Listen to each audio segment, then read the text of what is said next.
Oo, sobrang excited ako sa episode na to. Oh my God. It just feels like this is really my life.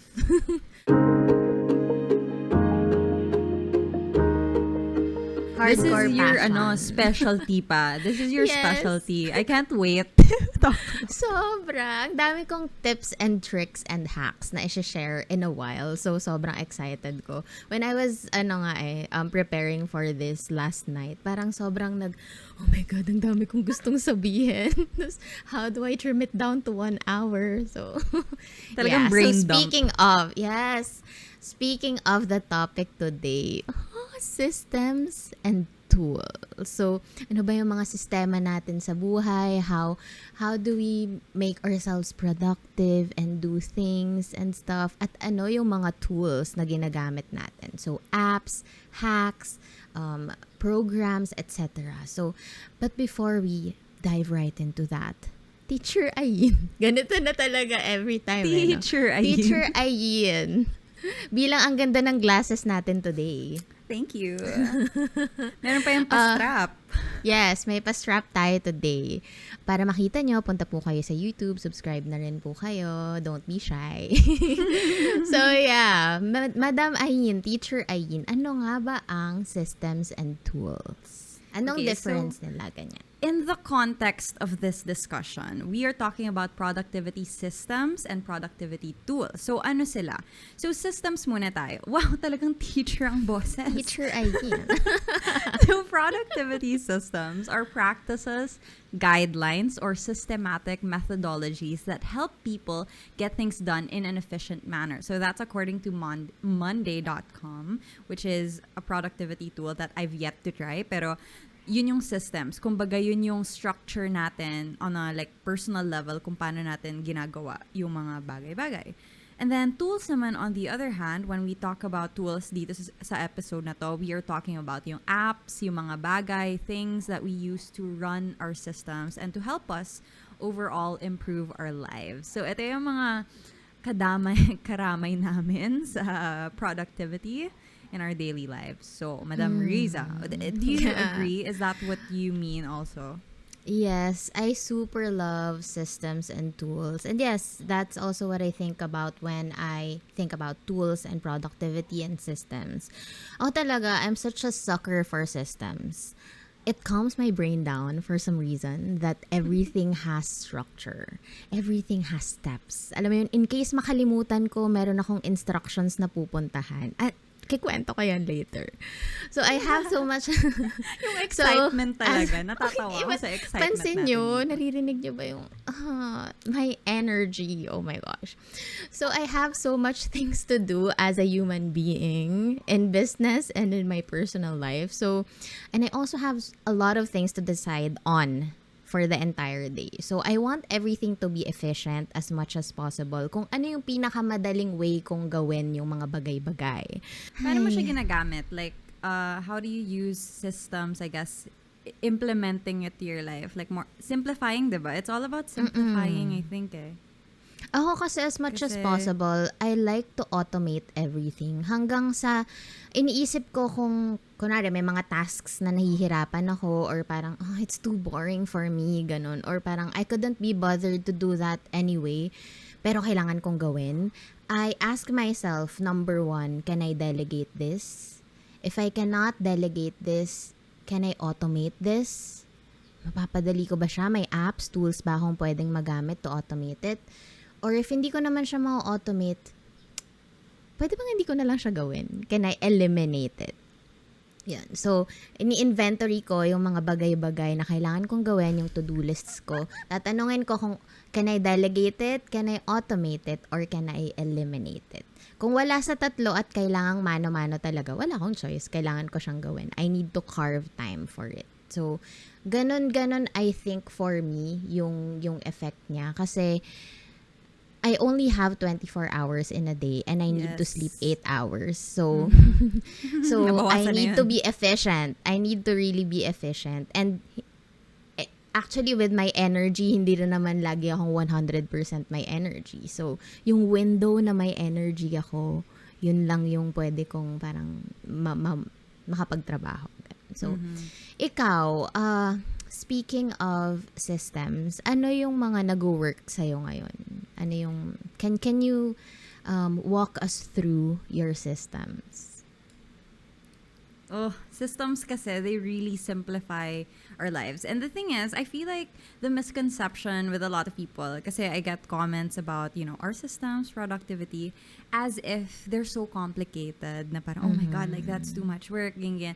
But actually, guys, because the systems have been set up on a personal level, kasi alam mo yun, ikaw naman sa sarili mo yung makakapag-set up niyan from day to day.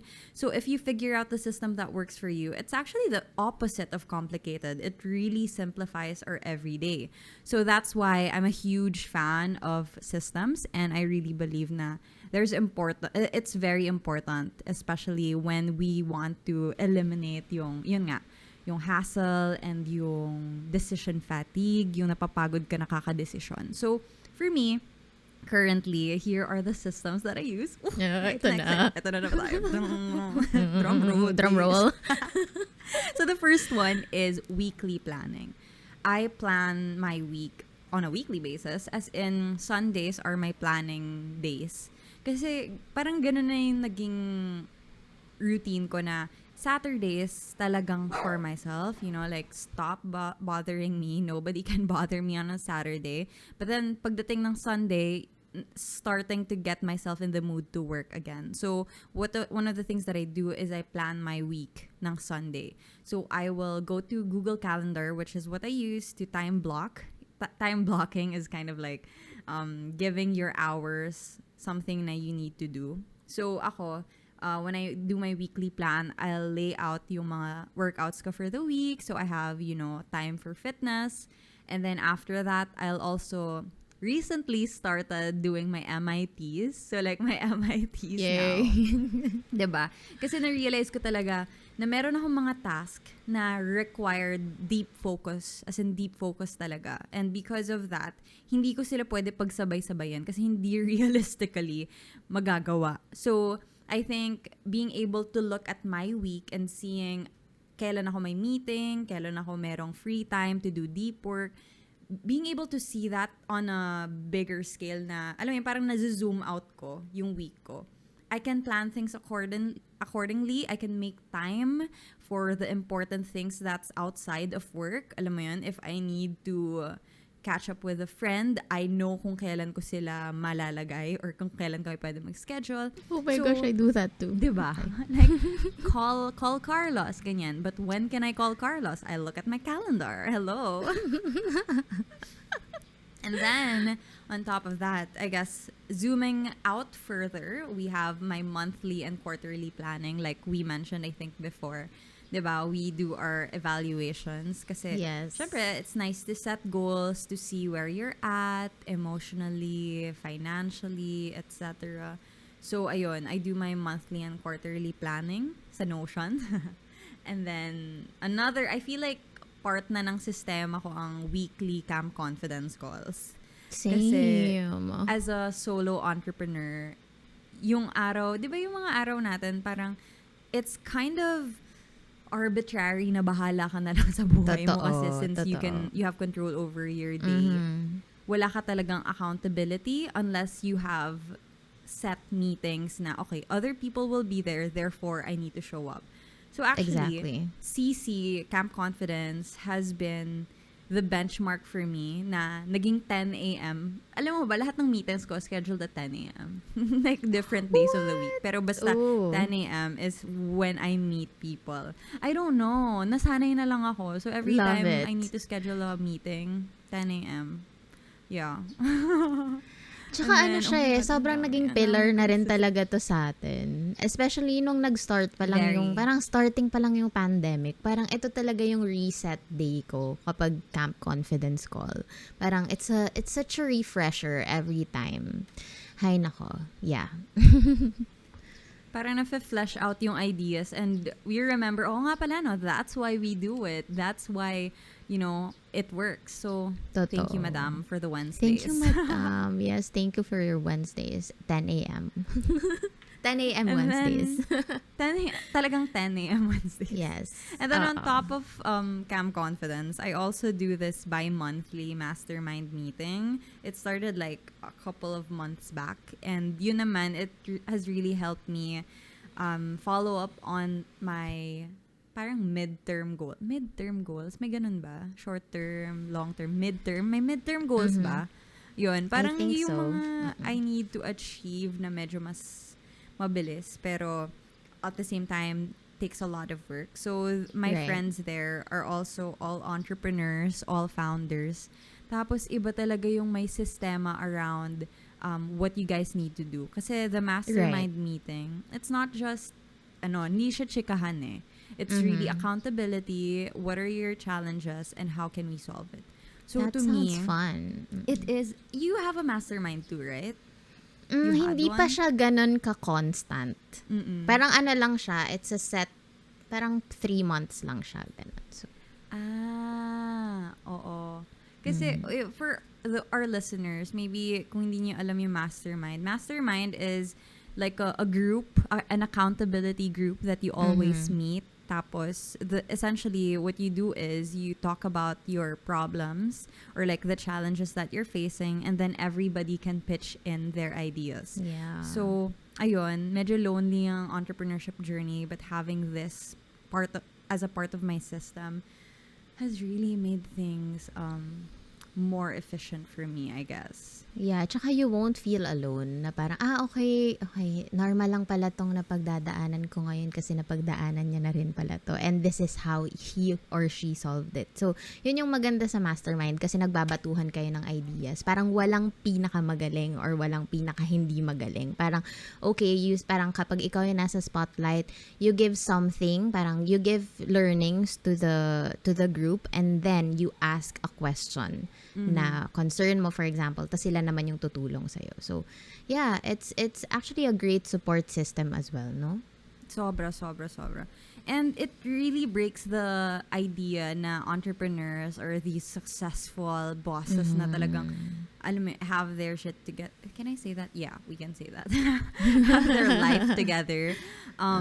But the thing is, hindi naman talaga. So to me, humanizing entrepreneurs, medyo hindi na ako as Totoo. intimidated as before. So, thank you for that. Totoo. Oh, maybe we can go to yours before we continue. I think may mga similarities tayo dun sa the next ones that I have. What's on your system list? Well, actually ako kasi, weekly planner din talaga ako. I like zooming out of the picture para makikita ko kung, for example, yun, number 1, meetings. Number 2 is parang recent lang kasi ako nagkakaroon ng mga content creation projects with other... Oh my God, madam. Oh my gosh. Okay, guys, you have to put yourself out there kahit nakakatakot. Well, anyway, that's beside the point. So, malalaman ko kung, okay, ito yung submission ng content creation project na to. So, I have to allocate at least 2 to 3 days before. So, kailangan yung energy ko, meron akong energy to shoot for these particular... for this particular project, ganyan. So, yung allocation ng time ko and energy is really important. Na parang I can't just overbook myself. I can't just say yes to everything without looking at my weekly calendar. Dapat at least ako, at most pala, ang speaking engagements ko, at most 3 lang a week. Yung talagang paid, what do you call this? Paid speaking engagements. Kasi if beyond that, or kapag sumobra ng 3, sobrang pagod na ako for the week and wala na akong energy for next week. As in, mag-hibernate lang ako. Kasi for context, I am such an introvert. Hindi nyo siguro feel na introvert ako. But yeah, parang maraming energy yung nako-consume sa akin kapag may speaking engagement. So, tinanggap ko na sa sarili ko yon. Kaya I have to pace my time and energy. I'm surprised you can even do 3 a week. My gosh, that's so much for me. I can't. Pero hindi sunod-sunod. Parang speaking engagement, pahinga. Speaking engagement, 2 days pahinga. Mga ganon. So, oh my God. Yeah. Yun yung todo ko na. I realized na yun yung todo ko. Tapos, yun nga, I also save time in creating systems in place. I would also have to agree with you na akala ng iba na, oh, it's so tedious yung pag-prepare. But you know what? If you prepare now, your future self will thank you so much All for the it. time. All Kapag, the time. oo, mahirap lang siyang iset up sa umpisa. Pero kapag ginagawa mo na siya constantly, parang, okay, oh my gosh, ang dali na lang nito. I want, as mentioned nga kanina, I like to automate things that I can automate. Like, for example, my savings. Mm-hmm. Ngayon, I use GCash, ING. I love ano pa ba? ING. Yeah, same. GCash, ING for my savings. Kumbaga, hindi ko na manually i-log in, hindi ko na lalagay ng account number. Parang yung mga apps na yun ang tutulong sa akin mag-auto-debit or auto-save sa mga savings account ko, which is automating. Ano pa ba? Oh, I also have, speaking of automating, alam mo ba na I always create templates and keyboard shortcuts para mapabilis ko yung pagsagot ko sa emails. What? I think this is also applicable for you, madam. Kasi, pansin mo, yung mga emails na papasok sa'yo, almost the same lang din yung isasagot mo. So, it's either a yes, it's either a no, it's either a maybe. So, gumagawa ako ng mga templates sa Gmail. So, ipa-pull up ko na lang sila. Para siyang canned response sa lahat ng templates ko. That way, bibilis yung hi, thank you for ganyan, ganyan, ganyan. So, eto, medyo alam na to ng mga tao na you create templates. But, I didn't know that. I didn't know people use templates. I write every single email. What? Nakakapagod yun. So, pero still, I personalize everything pa rin. Parang kunwari, oh, thank you for reaching out. Ganyan. Yun na yung template ko. May template ako kapag yes. So, thank you for reaching out. This looks like a great project. Blah, blah, blah, blah, blah. Tapos, meron akong parang mga XXXXX. Doon ko ilalagay yung personalized message ko. Ano pa rin naman ako.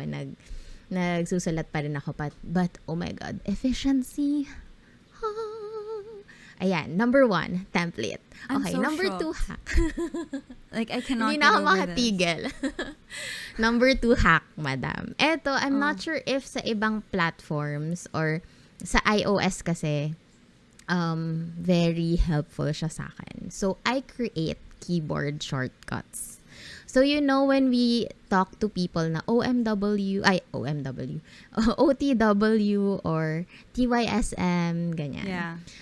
Ako, ginawa ko siyang keyboard shortcut sa Apple. So, if I put TYSM, it will still show thank you so much. Well, is this on your phone or on your laptop? So, kasi nasa iOS ecosystem ako. So, I set it sa phone. Sinaset ko siya sa phone. Tapos, magme-mirror siya sa lahat. Sa iPad, sa sa MacBook. So, eto na. Friends, kung iOS kayo, go to General, then Keyboards, then Text Replacement. Tapos meron din ako, kasi I always say na, thank you so much for reaching out. So, instead of typing it every single time, ang text replacement ko dyan is 4 na J. 4 na J, then space, tapos magiging, thank you so much for reaching out. Efficiency. And this is across And all automation. devices? Yes, I'm across all so devices. So Apple, iPhone, MacBook, iPad, it will work. So yun, sobrang nabawasan yung yung typing time ko. Kasi parang okay, kapag gusto kong mag-reply sa email na thank you so much for reaching out. Space. Ngayon na. Tapos kung gusto kong mag-reply through Instagram ng thank you so much for reaching out, space. Yun na. So, tricks and hacks and Interesting. Yeah. I mean, I knew na you could do that, but I didn't realize, like I could be doing that for like emails if I'm work related, because mostly I do that Yes. for like on the way or thank you so much or like yung mga ganun lang. Diba? Pero that would ease my communication so much, because it's just so, you know how me and my notification relationship, right? It's like it's such a difficult thing for me to deal with, especially like with my anxiety. So, oh my gosh, that's a game changer. I will set that up. Yes, set JJ it up. JJJJ space. Thank you so much for reaching out. Wait, ang dami ko pang gustong sabihin. Pero sige, yung ikaw next? naman ulit. Okay. Meron ka, ikaw muna. Para wag mabore yung mga tao na ako lang salita. Nakakatawa. Ang dami nating ano. Okay. Ang dami nating hacks and tricks. Okay. So, ikaw naman, more The hacks and next tricks. one. Okay. I guess the next system is how I set up my morning and nighttime routines. Because again, if hindi ko na pagdedesisyonan yung gagawin ko sa umaga and sa gabi, nababawasan yung decisions na kailangan ko gawin. So ngayon, my night starts with melatonin, like I said last week, 'di ba, sa routines and habits. Yeah. And hindi ko na lang sila pag-iisipan. And the thing is, if I keep my system at night properly like executed, then the next morning is more likely properly executed as well. And if my morning system, my morning routine is properly executed, then I can start my day at work, execute like my urgent tasks, MITs, and then at the end of the day, matatapos ko lahat. I can go home early, have my night na hindi ako nag-rush, ma-enjoy ko yung evening ko at home, and then do it all over again. So it's actually, it's not tedious, guys. I'm telling you, Totoo. preparation is key Is key. para hindi tayo nasa stress. So, ayun. Like, Totoo. if you guys want for us to walk you through our routines, you can check out our last episode because we dove deep into that. So, yeah, check out episode 6 of Camp Yes. Confidence. Sobrang Do you- love ko din yan. What about for your routines? Like, did you add anything to it, or is there a secret to executing your routines? Secrets for executing routines. Kapag tinatamad akong gawin yung routine ko, I remind myself that, you know what, if you don't prepare your workspace or work desk at night, you will feel horrible in the morning. Kasi magka-cram ka, alam mo yun, isipin mo pa kung ano yung workout clothes mo for the day, or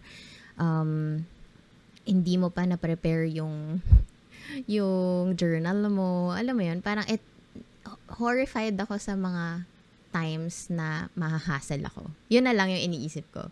Na kapag hindi ako nag-prepare ng gabi, mahahasal ako sa umaga. Which I definitely don't like first thing in the morning. Kasi, alam mo yun, Yeah. umpisa pa lang ng umaga mo, mahahasal ka na. So, yun. Oh, alam mo ba, can I just say, kwento ko lang. Kasi the other night, oh my gosh, I had this horrible experience. Not really horrible experience, but kasi I got like a mean comment on TikTok. And it was really, it took up so much of my time and like my emotional energy.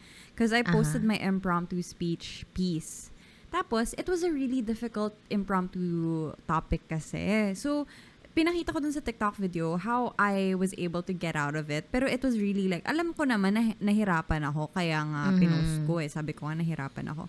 And then, most of the comments, to be fair, were really supportive and good and very like, maganda naman yung comments. But then, one person said, you know what? You're not actually good. You're just confident. Tapos parang medyo na-hurt ako doon na parang you're not actually good, you're just confident.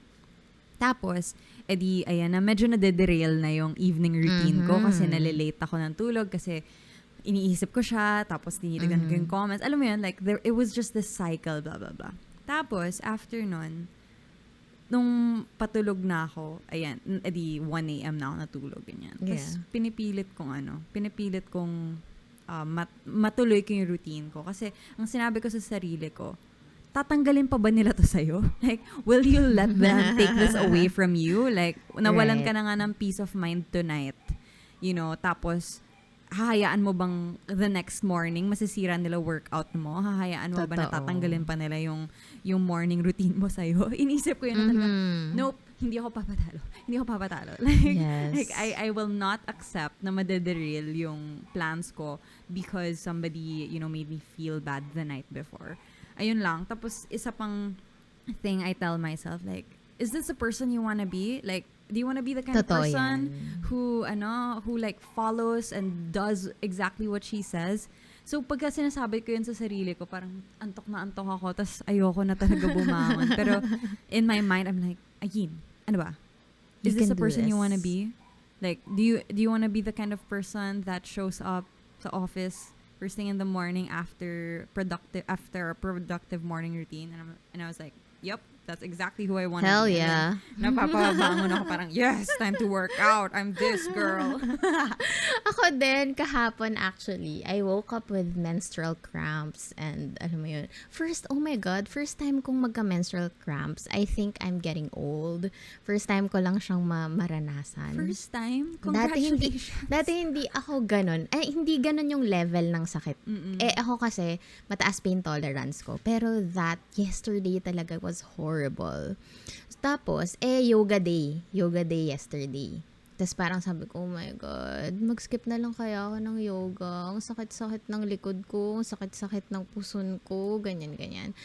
Tapos, yun nga, I started asking myself, is this what a healthy and inspiring leader would do? Tapos parang, it's a mental battle of, wag ka na mag-yoga, masakit puson mo, against, is this what a healthy and inspiring leader would do? So, nag-yoga ako. And the thing is, diba, don't you feel good naman after? I feel good after. I felt good after yesterday. Tapos parang, saka iba yung sense of accomplishment mo na, natalo ko yung negative emotions ko today. Natalo ko yung negative thoughts ko today. So, wala lang. Yun. That's the thing kasi. I feel like there's a very fine line between toxic positivity and just outright like optimism. Kasi, you know, some people might look at it and say na parang, oh, ano ka ba? Like, give yourself a break. Pero the thing is, you also need to trust your foresight. If alam mo na by experience na, this activity makes me feel good. Na, this thing makes me feel good. Accomplishing this makes me feel good. Then the discipline to go do it will actually make you feel good in the long run. Like, after, you know, in the moment, you might not feel like you're supposed to do it, pero iba yung feeling ng accomplishment and happiness after. So that's actually really good for you. And also, if you say you're gonna do something and you actually do it, it builds self-trust. And if we trust ourselves, then over time, nadagdagan and na-improve yung relationship natin sa sarili natin. And how can you not benefit from that, diba? Exactly. And that's also how you feel confident about yourself. Na parang, you tell yourself na, okay, kaya ko to eh. Kinaya ko to before, so kaya ko pa rin to ngayon. Mm-hmm.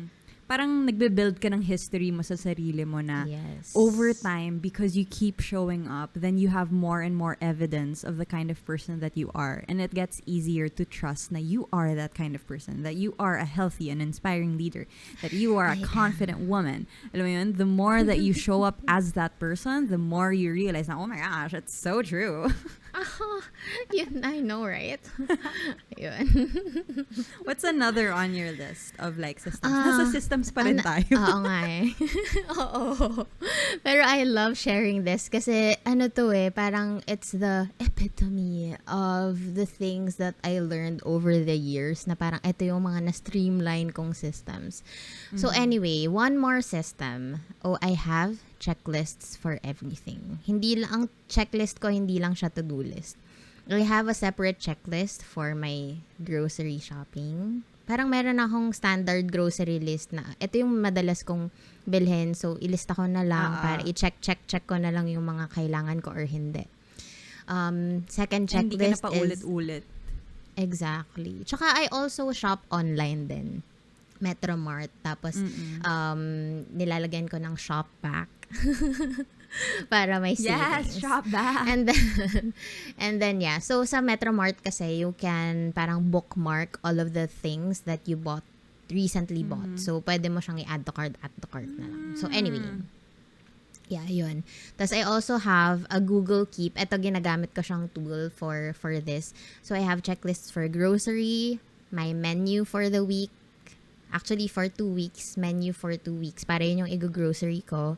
And then recipes, para hindi ko naisipan, ano bang lunch ko today? Ano bang dinner namin today? Parang, ang dami kong iniisip. Di ko na kailangan isipin yan. Yun. Tapos, nung normal pa yung mundo, I also have a travel checklist for local and foreign travel. Oh. And then, I know.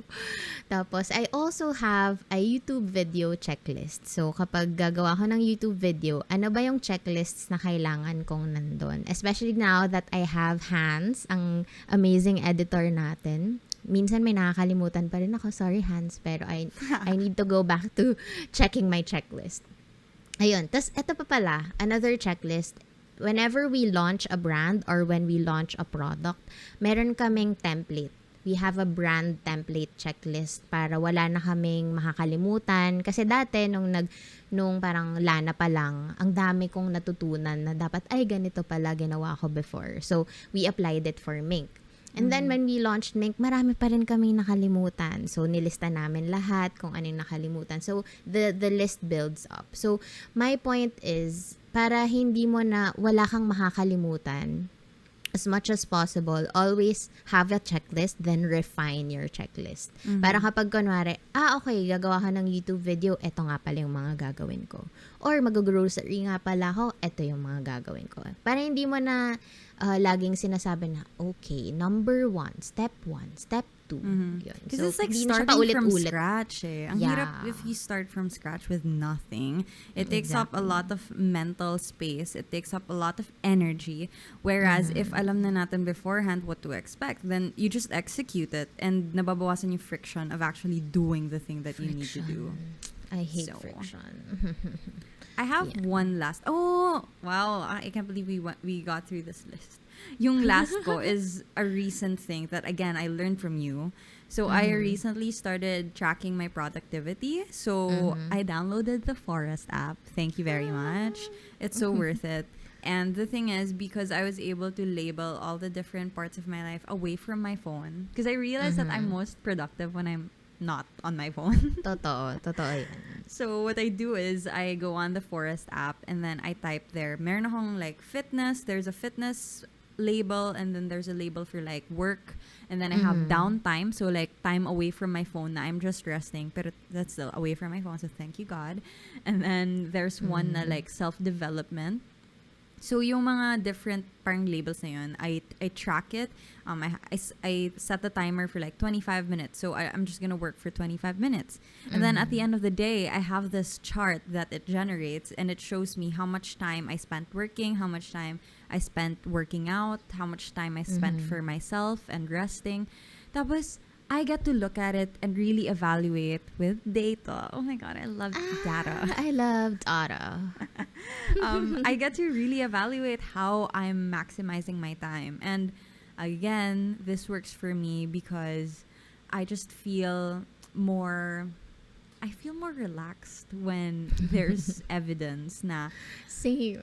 I'm relaxing, which sounds so like I feel like it sounds so weird, but I'm not sorry because it works for me. So again, it's all about figuring out what works for you and doing that. If it makes you happy, if it keeps you calm, then keep doing that. Yeah, totoo. Tsaka you cannot improve if you don't evaluate. So, anong data, anong statistics? Oh my God. That's just the kind of people we are. Pero ako kasi, parang I measure myself eh. Sabi ko nga, I have a monthly scorecard for myself. So, I cannot measure kung ano yung improvement ko kung walang data, walang analytics, walang ilang hours ba yung, how much time did I spend for, I don't know, creating a YouTube video. How do I optimize this? How can I be efficient? Ganon. So, because time is energy and time is money. Totoo yun. Sabi nga ni Peter Drucker, you can't manage what you can't measure. So, being able to measure even those tiny things na sometimes, like we think, pero kasi ang problem ko like, if I'm on my phone, di ko mamamalayan, I spent 3 hours scrolling on TikTok. And I cannot have that. Like, that's really not helpful for me, my mental health, my energy. So that's why I go out of my way to do these things. So, what apps support our current systems? Ano mga ginagamit mong apps ngayon? Sige, i-categorize natin as personal and business. Yeah. Okay, so personal, we can go like back and forth again. Sige. Personal, I guess I want to start with the Google Calendar because to me that is the holistic view of my life. And the thing is, I can't trust myself to remember everything. So if I'm committing to something, I need to put it on my calendar. Otherwise, natatakot ako na it might not be remembered and baka, I can't stick to my commitment. So I always need my Google Calendar to help me manage my time, manage my commitments, and manage like what my week is gonna look like. So yeah, number one for me is Google Calendar. You also use it? Yes, definitely.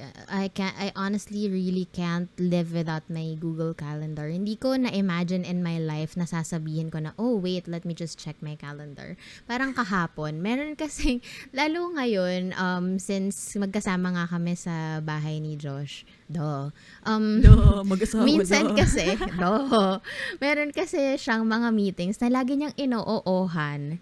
Tapos, hindi siya nagko-consult sa akin kung kamusta ba yung calendar ko. So, parang sabi ko, dapat sabihin mo naman sa akin yung mga kinokomitan mo. Kasi meron akong ganitong oras, magkakasabay tayo ng meeting. Ganun. So, anyway.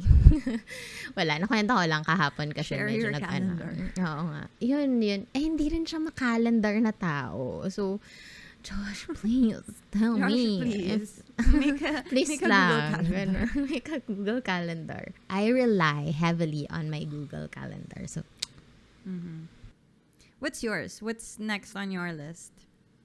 so aside from Google Calendar, ito rin hindi ko na-imagine na sasabihin ko to na I love my Apple Watch. Akala, ito yung Apple product na never ko talagang nabili until now. When did you start it? Can't remember. Late last year ata. Kasi parang nabudol lang ako ng mga kapatid ko na, ate, sige na, bumili ka na. Ganun. Ako naman okay, sige. Hindi ko talaga to kailangan. Hindi talaga ako nag-watch before. I don't wear watch kasi pwede naman sa phone ko eh. May kita ko naman sa phone ko. It turns out na para siyang assistant ko. Kasi it shows you the next meeting that you have. Papakita natin sa YouTube. Basta pinapakita niya yung Google Calendar, makikita niya ito, for example, this one, I am healthy, cook healthy food. Time for cooking na pala. So, yun. Parang, kapag kunwari na nade-distract ako, tapos titingnan ko yung Apple Watch ko, what should I really be doing with my time right now? Oh, I should be, malito actually yung calendar ko ngayon, hindi ko na-adjust. I should be cooking now. Tapos, ano pa ba? I can set my alarm. I can just say, hey Siri, set alarm to ganyan-ganyan. Set the alarm for when? Ayan, oh my gosh, ayun, nag-set siya. Ayan, tapos pwede ko rin siyang camera trigger. Talaga? I didn't know that. Yes, pwede. Oh my gosh. Tapos meron din siyang walkie-talkie, madam, na hindi lang dapat in range. Well, hindi lang dapat in range. Pwede kong makausap si Louie or mom ko or brother ko na, hi, hindi ka nagre-reply sa text ko. Ganun. So, yun. Sobrang, hindi ko ma-imagine na very helpful siya sa productivity ko. Kasi, it also, gives me time off of my phone kasi makikita ko rin dito yung preview ng mga messages. Like for example, sa Messenger, makikita ko yung preview. I can decide is it important? Kailangan ko na bang replyan ngayon or hindi pa? Ganun. Marami pang productivity stuff na I use with my Apple Watch pero baka 5 hours na tayo dito. That's so funny. You know, my sister actually, Eline's gonna watch this and she has been contemplating buying an Apple Watch for a while for her workouts. Tapos talagang inisip niya talaga bumili. It's nakakatawa kasi mabubudol Tapos na meron pang blood pressure. Tapos meron ding oxygen levels ng blood mo. So, ewan ko ba. Ba't ngayon ko lang to naisipang investan? The thing is though, like when I think about it, iniisip ko having my calendar sa wrist ko. Medyo kinakabahan ako thinking about it. Parang I feel like my anxiety. Kasi kinakabahan ako ngayon parang iniisip ko merong notification na message. Parang, oh my God, I don't wanna know what you're telling me. Well, actually kasi for me, naka-off naman yung notifications ko. So, I control kung kailan ko siya makikita. Okay, yeah. So, naka-off kasi talaga yung notifications ko sa phone. Tapos, nakasync din siya sa watch. So, hindi siya ting, ting, ting. Walang ganon, walang Yeah. vibrations, etc. Kasi, kapag nga, if magva-vibrate siya, madidistract ako if I'm in Yeah. deep work. Tapos, meron din palang to-do list dito. So, si to-doist, pwede, nasisync siya sa Mac, nasisync siya sa phone and sa watch. So, ano pa bang mga I love to-do list ko to-doist. today? Ganun. Yeah. So, Ako, I ayun. have my watch, my smartwatch is like the Mi Fit band naman. So that's also what I use. That's one of my tools. Pero I mainly use it for fitness. Because here's the thing, like my struggle with fitness has always been, number one, ang bilis ko ma-distract. So, alam mo yun, like, if I have my phone, tas yung timer ko nasa phone, I'll probably also look at TikTok. So, nadidistract talaga ako. So, I realized na I needed something to help me track my workout and at the same time help me, track my progress. And then at the same time, I can also, like, use it holistically. So, I bought the Mi Fit Band 5. And then I also have the scale and I have the app on my phone. Now, the reason that this helped me, kasi number one, the scale tells me my body fat. So my body fat is more than just yung weight. Kasi weight is not really that reliable. Kasi, like, you could be heavier kasi yung muscles mo, diba? Or, pero with body fat for me, that's more important because I want to build muscle. I want to see kung anong progress ko as far as body fat is concerned, and then may other statistics, may other data doon like body age. Alam mo ba, when I started my journey, my body age was like 39 and I'm a 26-year-old. So ngayon, bumaba na ako sa 26 years old, yung body age ko. Love Pero it. na-shock talaga ako na, oh my God, like my body age is 39 and I'm in my 20s. So that made me really want to work out, seeing that. Tapos, another thing is, I can also sync my workouts from the Mi Band. Now, the Mi Band, nakalagay doon, merong freestyle workout. So, for my weightlifting, it's there. Like, I can track yung time, yung intensity. So, yung heart rate ko as I'm working out, I can see it. And the thing is, the interface is super simple. So, hindi ako nadidistract. Kasi Love it. Ang bilis ko talaga madistract na tao. So, pag ang nakikita ko lang, yung timer, yung calories, yung heart rate ko. So, mabilis lang sa akin. So, for me, I can go through my different workouts. Because I don't know if you guys can relate. Pero di ba pagka nag-workout ka, ta sets, nabobore ba kayo? Kasi ako nabobore ako. Like, if I do 12 reps, after 12 reps, I need to take a break. Tapos parang ako, anong gagawin ko sa break? Like, do I check my phone? Or do I what do I do? So, what I do is, I just look at the watch kasi the timer is ongoing. So, I do 12 reps and then nakikita ko 20 seconds, 30-second break. And then, go na ulit. So, I'm able to go through my workout na usually it would take me 2 hours pag andun yung phone ko. With the Mi Band, I just finish everything in 40 to 45 minutes, which is so helpful because nauubos ng energy and oras ko when I'm working out at hindi ko natatrack. So, I love having the Mi Band tell me what I'm supposed to do and how long Para I'm doing siyang, it for. assistant mo din siya. Yeah, parang assistant coach actually. Diba? It's more of a coach na parang, Yeah, coach. girl, just do it. Like, ano ka ba? Ano 1 hour ka na dito. Ano na? Oh, and isa pa pala, there's a jump rope option din sa workouts. So, I can also track yung kung ilang jumps na ako. So, meron akong Galing. target. Kasi yun nga, ang problem ko, nabobore ako with my workout. Na parang if I don't know, ano ba, kailan ito ba matatapos? Feeling, I can't. I don't know. I just can't. Like, parang feel ko, pinapush ko sarili ko, pero naka 50 jumps pa lang pala ako. When my target is 1,000. Alam mo yun? Ano ba yan? Oh my God. So, I want to see. So, it's when I see the numbers, it really helps me. Oh, and meron siyang menstruation like cycle tracker. Ooh, that's so all I need to cool. do is like play and when it starts and then stop when it's done. And it tells me kailan yung next period ko is supposed to be, ganyan. So, ayun, I think it's more of like an analog, kahit digital, pero it's the cheaper, number one, it's the very, very cheaper, fitness-centered alternative to the Apple Watch na it's just, I think it's more fitness talaga than anything. Yeah. Ako, speaking of analog, I love my Kindle.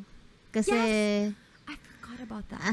yeah, I love my Kindle kasi as much as I want pa rin yung mga books, mas madali kasi sa akin yung note-taking kapag sa Kindle eh. Kasi when you highlight stuff, kapag tapos ka na sa book na yun, pwede mo nang ma-download as PDF. And then I can put it on Notion na. Kasi I collect talaga. I am a quotes collector. Yeah. So every time na meron akong nababasang book, dapat lahat ng learnings ko, lahat ng quotes na na-highlight ko sa book na yun, dapat malagay ko sa Notion. Kasi whenever I feel like kunwari napanghihinaan ako ng loob about productivity, I just pull up quotes na productivity. Tapos then I remind myself na, okay, ito yung nabasa ko sa ganitong book, sabi ni ganito, ganyan. So, reading-wise, yun yung isa sa pinaka-efficient na technology sa akin. Kasi number one, I can just turn off the Wi-Fi, so walang notifications. I'm off my phone, hindi ko makikita. Tapos, by the way pala, kapag nagbabasa ako, tinatanggal ko din yung watch ko para I won't check kung may nag-message ba sa akin or hindi. Ganun. So, ayun. Isa yun sa mga analog na tech. Para siyang analog kasi, you know, it's still offline. Yeah. Yun. Na-appreciate ko din. Yeah. Kindle. Ako Or naman, any ebook actually. have you ever tried ebook other reader. e-readers? No, not yet. I use the Kobo or H2O. So, I like it naman. What I like about Kobo is I can add my own EPUB files. So, for example, okay. meron ako mga old files na I have from when I was just reading sa laptop ko, ganun. I can import it. And then, ayun, plus pwede siya sa beach kasi it's waterproof. Yes. So, nagbabasa ka sa beach, ganyan, no worries. Yes, Ayun. love it. One of my other personal tools is, well, I think it's time to talk about Notion. Yes. You can just talk about Notion. So, what Ay, do you nako. use Notion for? It's an Ako app.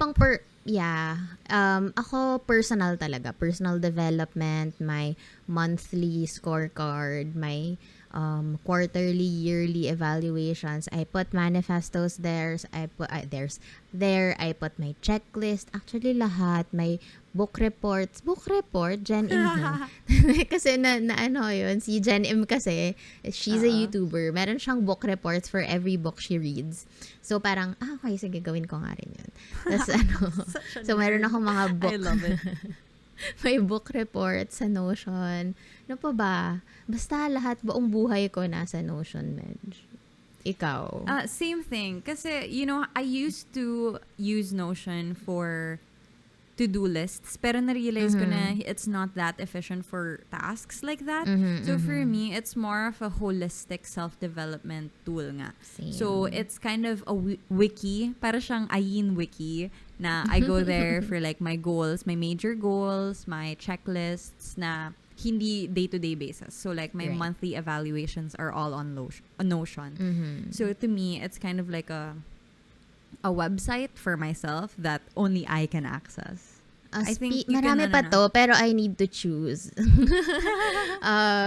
So, one of my favorite apps, personal apps as well, is the Calm app. So, it's a meditation app. I really, really love. Kasi siya, 10-minute meditation lang siya. Na parang daily meditations na parang daily guided meditations. Tapos, after nun, magjo-journal na ako. Ganun. It's paid siya. Although paid siya, I feel like sobrang sulit naman siya sa akin. Kasi everyday ko siya ginagamit.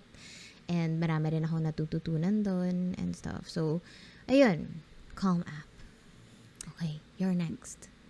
Maybe we can start the business. I think, we'll have to do a part 2. Ang dami pa naming tools na hindi nasabi. Ang dami pa. Oo. So, we can reserve like maybe our financial tools for another episode. Sige, for another episode. Sure, sige. Daanan muna natin yung biz. Okay, so for business, tools namin, for sure, Google products. Google Everything Sheets, Google. Google Meet, Gmail, Google Drive, yan, lahat. Everyday ko yan ginagamit. At end ng team, that's number 1. Number 2 is Discord. Diyan nag-uusap yung mga departments, different departments. That's also how we monitor yung mga work from home. Diyan din nabi-meeting minsan. Third is Asana. Asana is is a project management tool for managers naman to. Ang communication nito is between me and the managers. Doon ko nilalagay kumbaga lahat ng mga tasks or projects namin for the month and for the week para at least we're both aligned na ito na yung mga nagawa. Kasi ako, I don't like calling unnecessary meetings. Kasi, alam mo yung parang mga hour-long meetings na hindi naman kailangan, na puro updates lang naman. So, what we do is Asana. Mas efficient kami doon kasi nakikita ko na kung ano ng progress nila, if mamumove yung deadline, kailan nila gustong i-move, ganyan. So, hindi ko nasasabihin every time na, anong status? Meeting tayo, status report, ganun. Tapos, ayoko ng meetings kasi masyado. So, yun yung nag-help sa amin in terms of project management. And number 4, of course, is Shopify. This is the website kung saan namin nakikita yung sales namin. This is also where we built our e-commerce platforms, ganyan. So, yeah. How about you? Business Same here, especially for Google products and Shopify. So Google products, the reason I love them is we can use them simultaneously. Like for our staff, ganyan, like we can have 3 people, 4 people working on the same thing and hindi siya magugulo. We can update like orders, production, all in one place. And then, on the other hand, Shopify, I think it's really such an empowering tool, especially for small business owners. Now, imagine, like, you can be somebody who's just starting out. Tapos, you can build a website from scratch. Well, not from scratch, because Shopify is helping you with the templates, ganyan. Tapos, it's also integrated na you can see the orders, you can send emails through the website. So, I guess to anyone here who wants to start their own e-commerce business, Shopify talaga for me is the number 1. I've done yung mga like Instagram DM na alam mo yun, like ang hirap ng ganon. Shopify really has simplified a lot of that for us. Exactly. Tsaka automatic na lahat. Yeah, automation. I get like yun nga eh. Especially if you wanna grow, you need to be able to automate yung mga tasks na madalian. Lalo kapag mag-isa ka pa lang kasi you have to be efficient, you have to automate as much as possible kasi wala ka pang ibang mauutusan ikaw pa lang. Yeah. So as much as possible, make your life easy just so you can make more, you can create more things. Yeah. True. Other things that I use, I guess, okay, Todoist is something that we mentioned na. Pero ako kasi, I use Todoist for like more work stuff. Kasi dun, I can really categorize the stuff that I'm working on. And meron akong deadlines, my calendars, and it's so simple. That's why I love it. It's like, writing on a notepad, except hindi siya magulo because it's digital. True. And then, lastly is Forest, which I mentioned earlier. And it has significantly increased my productivity at work because now I don't have to be stuck on my phone. Ayan. So now that we talked about our tools that support our personal life and our businesses, what about the tools that we don't use anymore? Ako, number 1 ko siguro dyan is Trello. Dati dito ko nilalagay yung mga content creation brain dump ko. Lahat ng mga sunod na YouTube video, lahat ng mga Instagram post. Kasi Kanban board siya. Yung parang how do I explain Kanban board? Para siyang table. Para siyang tables na merong halimbawa to-do list, tapos after nun, doing, like work in progress, and then the next column is done. So, what you have to do is you have different cards, like one card is one project. Tapos as you move through the process, the progress, ililipat mo siya parang from to-do list, malilipat mo siya sa doing or like work in progress. And then pag tapos mo na siya, ililipat mo na siya dun sa pangatlong column. It's like you're able to move around different projects depending on where you are at. So it's a really good system, but why did you remove it na? Kasi binudol mo ko for Notion. By the way, si Ayin yung nagsabi sa akin. Dati kasi na-overwhelm ako with Notion. Na parang, okay, fine, it's highly customizable, but I don't really have time for this right now. To How can I customize. to customize? Tapos parang sabi niya, sige na madam, it's really worth it. You have to go on Notion. Once you get the hang of it, maa-addict ka. And true enough, oh my God, I transferred my entire life to Notion. All my lists, all my lahat ng mga alam mo yun, maraming website akong ginagamit before and everything is on Notion now. So that's also the reason why I don't use Trello anymore, because for my content creation and brain dumps, I put everything on Notion. Yeah. Ako, one of the things na natanggal sa akin, well, Trello, but on top of Trello, I also had to eliminate Asana because I realized na since we're just a small team, it kind of didn't make sense for me to have an Asana because wala naman masyadong different departments. It's like we're 4 people. So if parang nako-complicate yung life ko with Asana because we have different, we're 4 people. We just need a WhatsApp group at this point. Pero I think as we grow, I will have to go back to Asana kasi syempre, our goal is to scale in the long run. Pero as of now, I don't think it's something that we need yet. What else? What else did you say goodbye to? Apple Notes. Yeah. Dati, solid Apple Notes ako. Siya yung, info bucket. So, info bucket is where you put, kunwari, may naisip ka na, nagme-meditate ka, may naisip kang, kailangan kong gawin. Para hindi ko makalimutan, I put it on Apple Notes before. Ngayon, it could either be Google Keep or Todoist. So, Todoist, sa Todoist ko nilalagay yung mga urgent na kailangan kong gawin. Kapag thoughts naman, for example, thoughts or brain dump or checklist na gusto kong gawin for future projects, ang info bucket ko is Google Keep. Doon ko siya nilalagay lahat. And then, kasama sa weekly reset ko, which is every Sunday, na lahat ng mga na-dump ko sa either Google Keep or Todoist, sa Google Keep lang, nilalagay ko siya sa Notion. So, kasama sa weekly checklist ko. Yun. Na, kunwari, if project, lagay ko siya sa Google Keep, tapos i-transfer ko sa Notion. And also the reason why, kasi baka isipin nyo na, bakit hindi na lang diretso sa Notion, patagal pa yung Google Keep.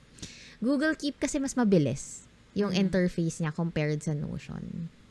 Kaya, kapag naisip ko Google Keep, tas babalikan ko na lang siya para malagay ko lahat sa Notion. Yan. As much as I love Notion, medyo mabagal pa siya. Yeah, I think it's because of all the customizing that you do. Tapos could be that too. like it's kind of like how do you get there? So Notion is kind of sasadyain mo siya na platform. I still use Apple Notes though, but it's more of like a doodle thing na parang if I don't know where to put it, it's Apple Notes. Yeah. I think the last tool na lang, not necessarily an app, but bullet journaling. I used to I tried bullet journaling and for a while it helped me, but the thing with bullet journaling is there is so much possibility, but the thing is I don't want to think about all the possibilities. When I journal kasi I just want to like write everything down. When I make lists, when I write anything, I cannot follow yung ang daming structure. I mean, puro structure na nga buhay ko. I can't be structuring my journals pa. So, I didn't like that. I feel like yung alternative ko sa bullet journaling is just Notion, because at least Notion I can move around. But bullet journaling, once I've written it, I can't just, erase it like that kasi sinulat ko siya physically. Tapos, yun, my frustrations ako with design, like I want it to look perfect. So, it's really counterproductive to me. So, unfortunately, guys, I'm not a bujo girl. Ako din, actually, as much as I wanted to bujo, sa utak ko maganda yung design, pero hindi ko talaga siya hindi ko siya ma-translate into reality. So, I just accepted na I just have templates na ginagawa sa journal. Pero it's not artsy whatsoever. Kasi nasa utak ko lang yung art, hindi ko ma-translate sa kamay ko. Ganon. So, And kaya diba hindi it's rin frustrating? Tsaka it takes up so much time for me.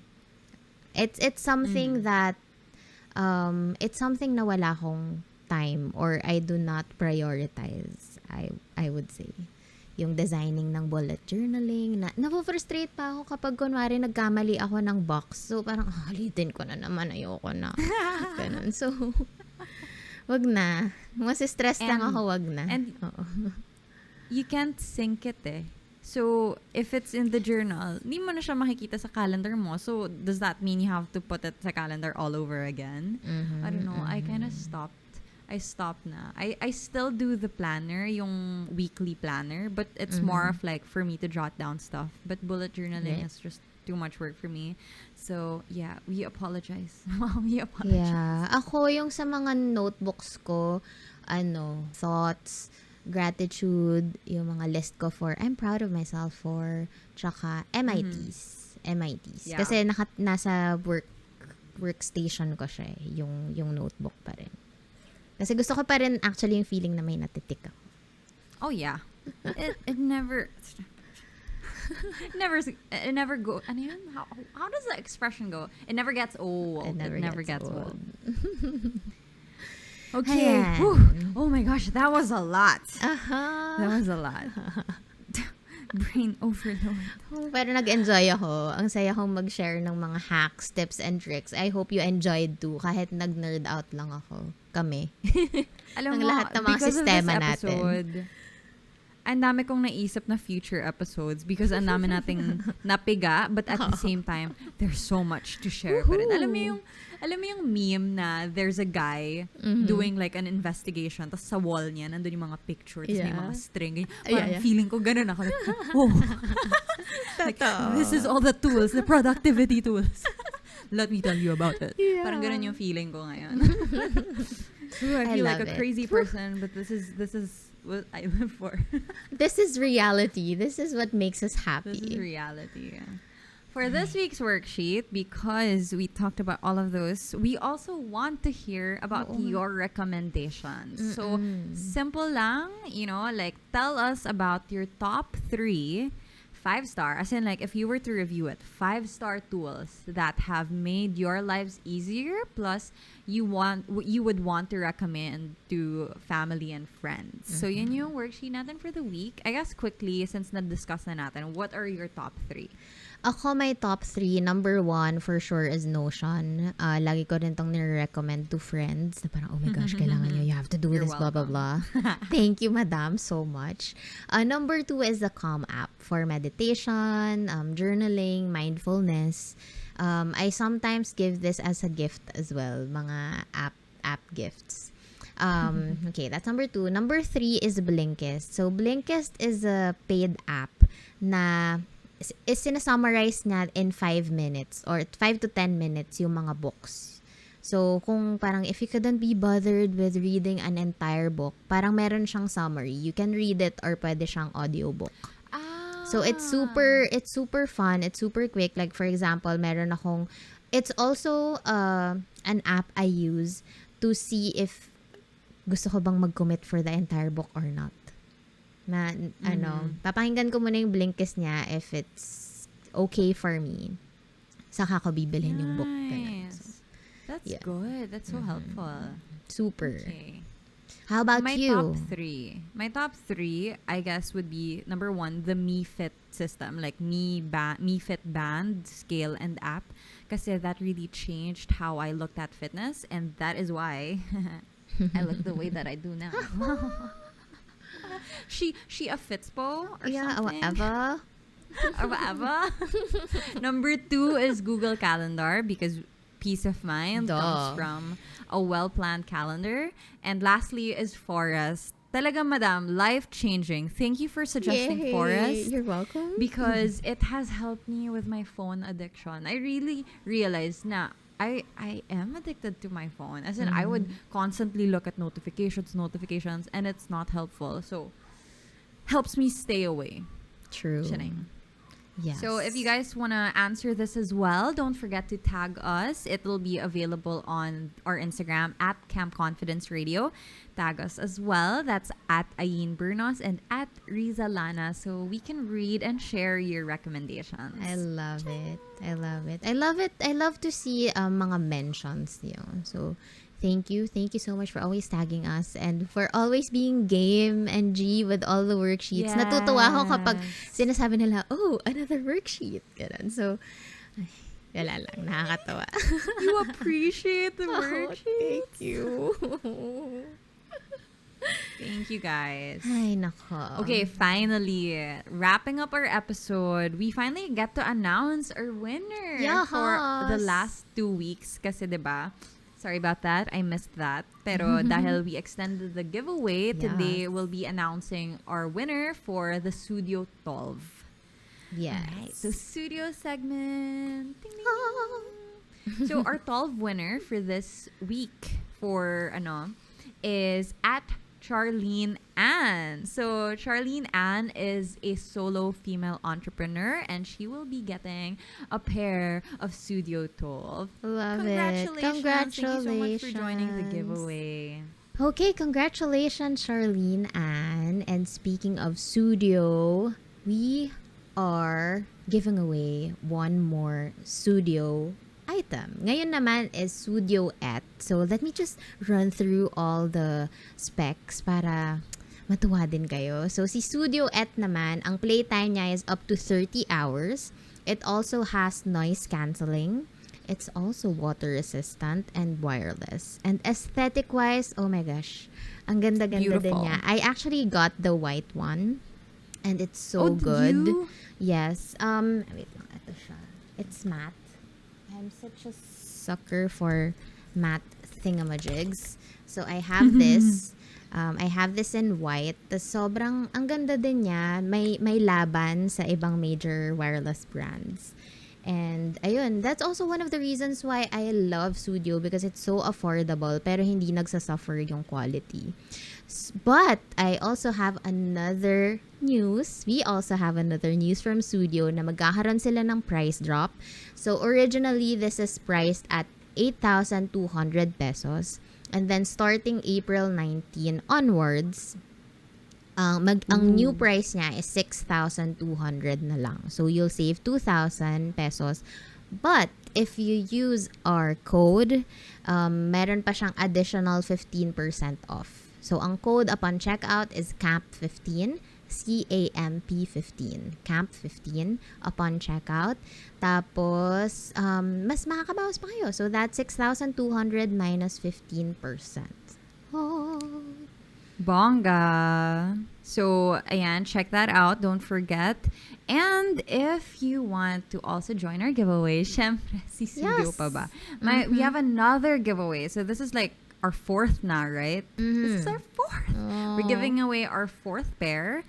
This week, it's gonna be the ET earphones, and all you have to do is go to our Instagram page at Camp Confidence Radio and find the post where we're talking about Studio Et. Tapos comment below what your takeaway is for this episode 7. And after that, share it as well. Follow Studio, at Camp Confidence Radio, at Rizza Lana, at Ayn Bernos. And then share the post on your Instagram stories so we can also see kung sino yung mga nag-mention sa amin. And then we'll pick a winner and announce it next week. Yes. Oh, and share the color pala. Sorry. Also comment the color that you want to win. Yep. All right, so thank you guys so much again for joining us today. Sana may nakuha kayo Oo sa nga. amin. Tsaka kung may tips and Pagdaldal. tricks kayo, please, we would Share. love to know. Baka meron kaming pwedeng Yeah. ma-adapt na Mm-hmm. na system. And para ma-share natin sa community. Kasi like every day, so many new apps are popping out. And we're always excited to try them. True. Super Bilang true. itong buhay natin. So anyway, thank you guys for you. listening. And we'll see you next week again. Have a great week. Bye. We love you. Bye. Bye-bye.